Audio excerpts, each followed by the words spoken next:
궁금한 거 있는데 만졌을 때 이 사람 수술했는지 안 했는지 알아요? 오빠는? 대부분 알지. 생젖은 네. 전체 가슴 전체를 이렇게 만지잖아. 네. 이게 말랑해. 근데 의젖은 네. 이렇게 만지면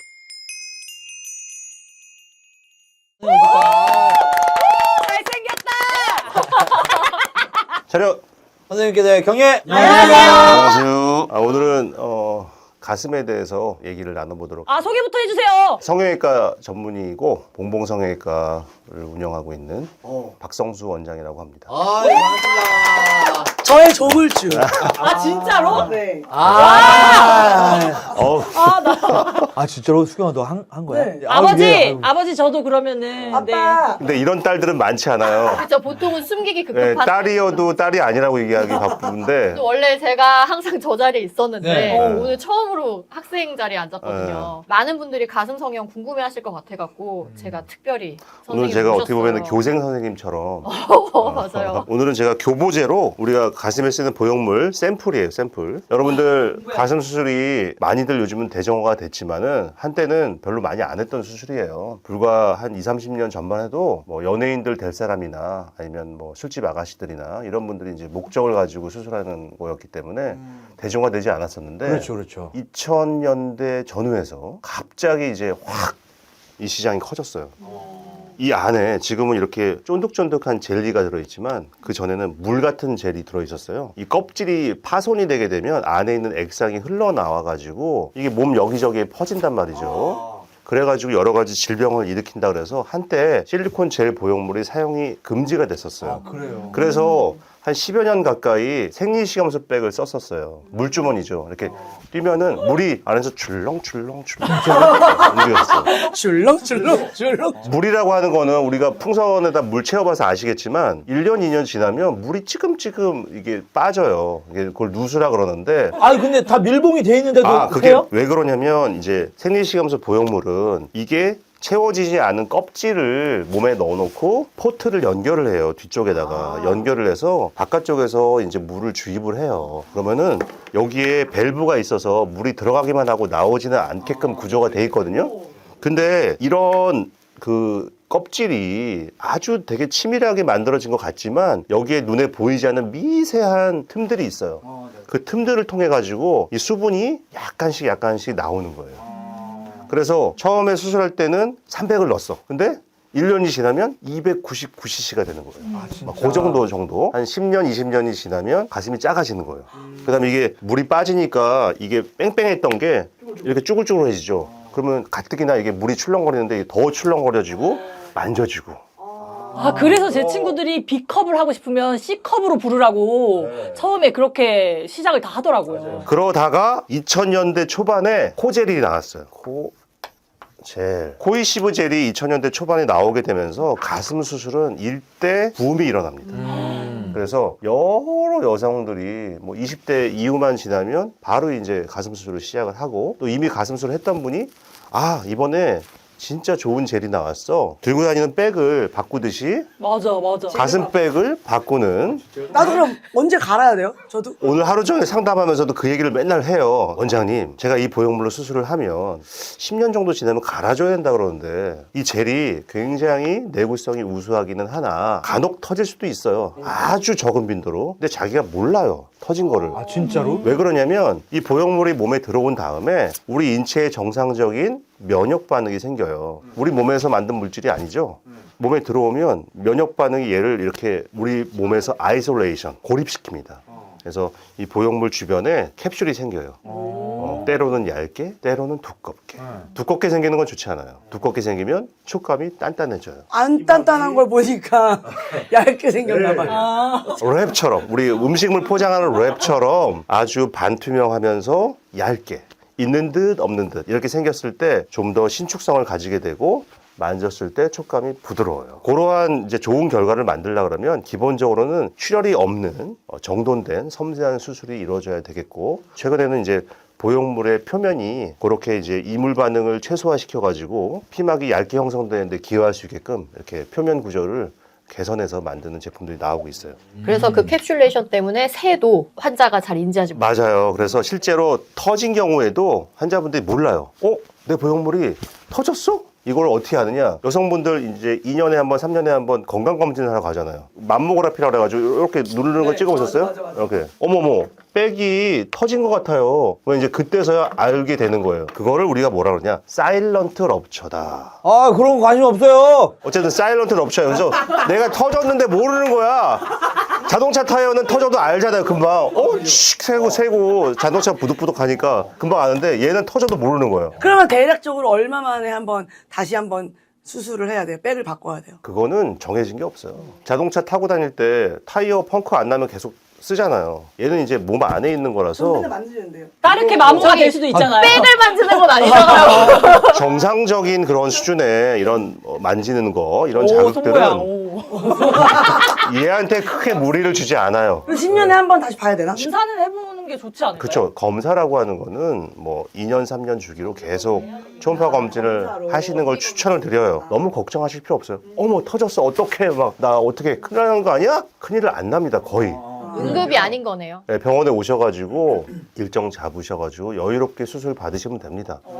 터져 있는 거 잘 꺼내고 안에 깨끗하게 청소하고 새 보형물 넣어주면 또 깨끗하게 살 수 있고 건강하게 살 수 있어요. 그럼 저 코젤 다음에 또 다른 제품이 나왔나요? 맞아요. 잠깐 있다가 사라진 보형물이 있어요. 물방울에 물방울. 물방울, 가슴 성형 뭐 이런 거 엄청 많이 본 것 같은데? 이 보형물을 넣고 난 다음에 가슴의 모양이 이렇게 물방울처럼 돼 있다 그래서 물방울 가슴 성형이라고도 하는데 실제로 이 안에 사용되는 보형물 자체가 물방울 보형물이었어요. 아, 물방울 보형물을 모양. 넣었어? 이 물방울의 형태를 유지하기 위해서는 이 젤이 액체에 가까우면 물방울 형태가 깨지겠죠? 그러니까 굉장히 단단했어요. 고체에 좀 더 가까웠죠. 고체에 가까웠기 때문에 어떠한 형태적인 부분에서의 모양은 만들어줄 수 있었지만 반대로 만졌을 때의 촉감은 어때요? 딱딱해. 부드러운 것을 선호하는 남성이나 여성들은 이거 뭐지? 너무 딱딱한 거 아니야? 이런 부분들이 많이 있었고 티도 많이 났겠네요. 결정적인 문제는 뭐였냐면 이렇게 형태가 있기 때문에 이게 돌아가면 가슴 모양이 바뀌어요. 중력을 거스르네. 얘가 위에가 올라가는 거야, 위에가. 그러네. 물방울 아래가 밑에 그러니까 중력이 거슬러지는 거 아니야. 이렇게. 옆모습이 이렇게 되잖아요. 그래서 물방울 보형물은 다 표면이 까칠까칠해요. 여러분들 벨크로 아시죠? 벨크로. 찍찍이 어때요? 한쪽은 보드라운 솜처럼 돼 있고 한쪽은 까끌까끌한 풀밭 가면 이렇게 달라붙는 풀 있잖아요. 그런 것처럼 이렇게 딱 달라붙어요. 아. 그래서 몸에 들어가면 이 주변 조직들이 자라 들어가는 거야. 자라 들어가서 딱 엉겨붙어. 엉겨붙으면 얘가 돌아가요, 안 돌아가요? 고정이 되겠죠. 누가 막 만지고 막 이렇게 막 성행위를 하면서 격렬하게 몸을 이렇게 쓰고 운동을 또 막 하고 엎드려서 마사지 받고 처음에는 이렇게 딱 견고하게 엉겨 붙었어. 근데 계속 이렇게 만지고 살이 이렇게 딱 처음에 붙어 있었어. 근데 살이 느슨해져. 살도 빠져. 늙어. 탄력이 떨어져. 그러면 어떻게 돼요? 이 안에 있던 거랑 겉에 있던 거랑 이렇게 떨어져요. 그래서 계속 이렇게 문질러줘. 그럼 어떻게 돼요? 장액종이라 그래가지고 장액이 고여. 그래서 오랫동안 장액이 고이고 염증이 반복되고 계속 문질러지고 그러다 보니까 이제 뭐 아주 심각한 그런 수준의 암은 아니지만 낮은 그레이드의 그러니까 심각도가 좀 떨어지는 그런 정도의 림프암이 생긴다고 보고가 되면서 이 보형물은 시장에서 완전히 사용이 중단이 됐어요. 지금은 오직 이런 코이시브 젤 보형물, 표면이 반들반들한 거, 그다음에 표면이 약간 까끌까끌해서 우리 옷 만지는 느낌인 것, 이 두 가지 종류가 시중에서 사용이 되고 있어요. 어떤 느낌인지 만져봐도 오! 돼요? 여러분들 오해하시면 안 되는데 지금 만져보시면 나한테는 이게 제일 부드러운 것 같아 라고 하는 보형물이 있을 거예요. 저 이 보형물로 할래요? 그럽니다. 근데 이거를 손으로 만지는 거하고 몸속에 들어간 이후에 수술 결과를 만지는 건 또 다른 거예요. 지금 그 반들반들한 거는 피막이 좀 더 많이 형성이 되는 보형물이에요. 아까 말씀드렸죠? 피막이 얇고 신축성 있게 형성이 돼야 촉감이 좋아요. 그래서 최종적으로 보형물 수술을 하고 난 다음에 3개월, 6개월 완전히 안정이 된 다음에 그때 만졌었을 때 촉감이 좋아야 되는 거예요. 그래서 그런 차원에서는 저 반들반들한 보형물로 수술했다. 그러면 약간의 마사지를 해서 여유 공간을 만들었을 때 말랑말랑한 촉감을 만들 수 있고 그 표면이 반들반들하지 않고 약간 보슬보슬한 그런 보형물을 했을 때는 마사지를 굳이 하지 않아도 이런 피막 형성 반응이 적게 일어나서 수술 후에 좀 더 특별한 관리 없이도 저 마사지 안 했어요. 네, 그러니까 이 정도로 자꾸 왜 주냐고. 네가 마사지를 하는 걸 왜?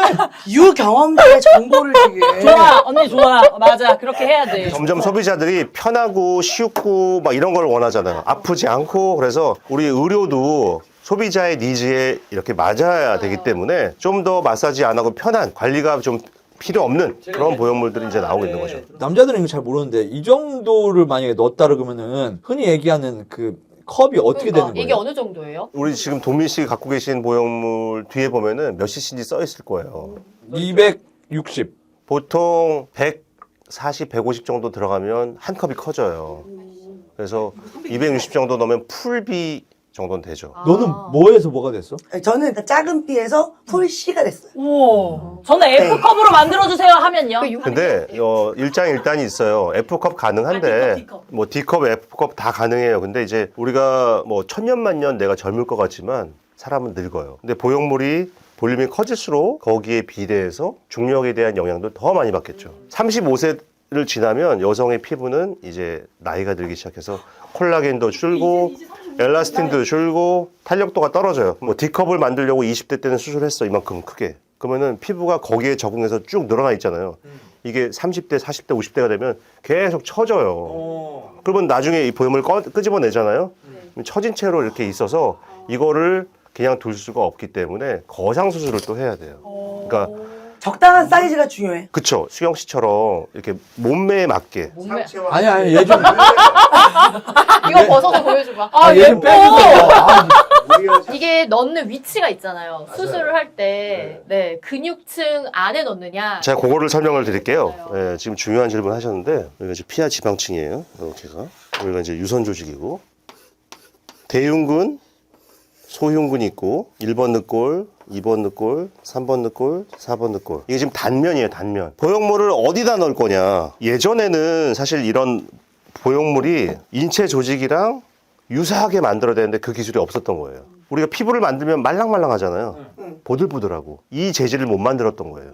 그러다 보니까 대흉근보다 더 뒤쪽, 여기다가 넣은 거예요, 여기다가. 그게 예전에는 대중화되어 있었고 그게 원칙이었어요. 근데 너무 부자연스러워. 근육 밑에다 넣어놓으니까 힘주면은 그냥 빵 이렇게 되고 누우면 밥그릇 엎어놓은 것처럼 땡그랗게 올라와 있고 그게 너무 부자연스러운 거예요. 그래서 2000년대 초반에 지금은 돌아가셨어요. 미국 의사 선생님인데 존 테벳이라고 하는 분이 계셨어요. 그분이 이중평면 수술법을 만들었어요. 보형물의 앞을 덮고 있는 조직이 일부는 근육, 일부는 근막인 거예요. 이게 근막이에요, 근막 또는 유선. 이게 두 개의 레이어에 의해서 덮여져 있다. 그래서 이제 이게 이중평면이 된 거예요. 너무 이게 동그랗게 이렇게 돼서 밥그릇처럼 돼 있으니까 너무 좀 인위적이더라. 그래서 아래쪽을 충분히 이렇게 확장시켜주기 위해서 근육의 아랫단을 끊어준 거예요. 좀 더 물방울 형태의 모양이 될 수 있게끔 해준 게 이게 이중평면 수술이다. 근데 요즘은 저렇게 안 하죠. 지금은 어떻게 수술하느냐? 근막하 수술을 많이 하고 있어요. 아무래도 근육 밑에다가 보형물을 넣어주게 되면 이런 문제들이 생겨요. 요즘 여성들이 운동 되게 좋아하잖아요. 그냥 힘을 줘. 뭐 이게 갑바가 남자들 갑바처럼 이렇게 불끈불끈 이렇게 하잖아요. 여성분들도 양치질을 해요. 이렇게 하거나 뭐 물건을 들어. 그러니까 불끈불끈하면서 이렇게 움직여요.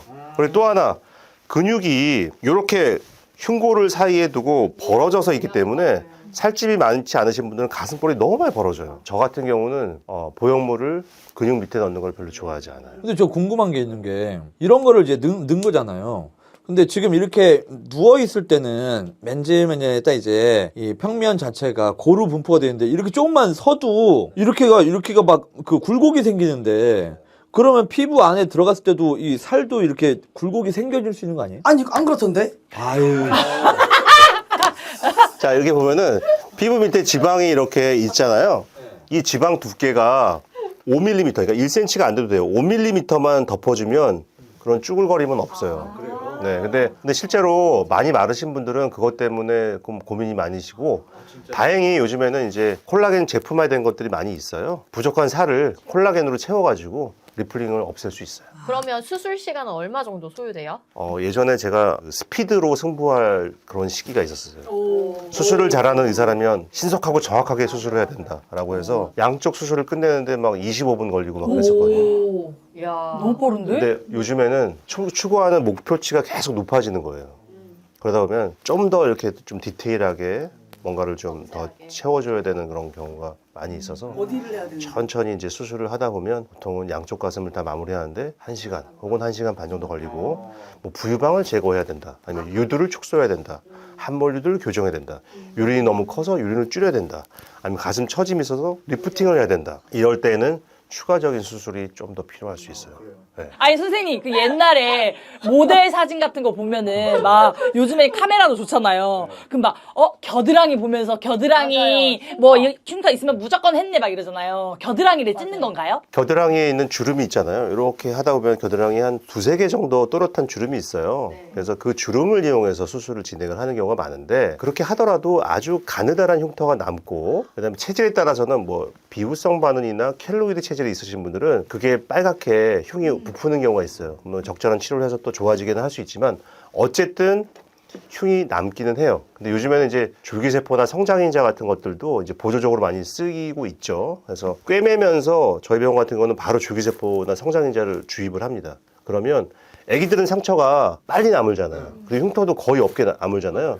그런 거를 이제 유도를 하는 거예요. 성인이 된 시점에서도 그런 약물들을 성장인자를 잘 써서 흉을 최소화시키는 겁니다. 밑으로 절개하면 되잖아.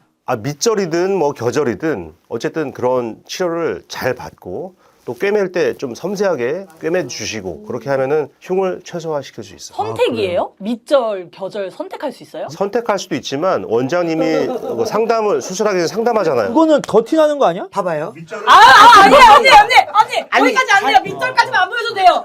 이렇게 들지 않으면 안 보여. 딱 세 가지예요. 겨절, 밑절, 유륜절개. 근데 저는 개인적으로 유륜절개 별로 안 좋아해요. 유륜절개는 유방을 거상할 때, 유륜을 줄일 때, 요럴 때만 씁니다. 왜 그러냐면 여기로 절개하면 두 가지 가능성이 더 높아져요. 첫 번째, 유두의 감각 저하. 우리가 여기 성감을 정말 리얼하게 느껴야 되는데 여기가 무뎌져. 아무리 사랑을 해도 느낄 수가 없어. 또 하나의 문제는 유륜을 절개하면 밑에 바로 뭐가 있어요? 유선이 있어요. 그래서 유선은 아주 깨끗한 조직이라고 할 수는 없어요. 뭐 침샘이나 유선이나 이런 뭔가를 유즙을 만들고 하는 그런 장기에 해당하기 때문에 여기를 손상시키는 걸 저는 별로 좋아하지 않아요. 감염의 우려도 더 커지죠. 그래요. 저는 아래를 저는 추천합니다. 가슴이 아예 없을 때, 밋밋했을 때는 여기가 보이지만 가슴이 커지면 주름이 생겨요. 맞아. 네, 그래서 주름이 생길 자리를 정확히 계산해서 거기다 디자인을 합니다. 그리고 절개를 합니다. 정확히 계산하신 것 같더라고요. 감사합니다. 아니, 제 가슴 만져보잖아요. 여자들 바로 다음날 예약해.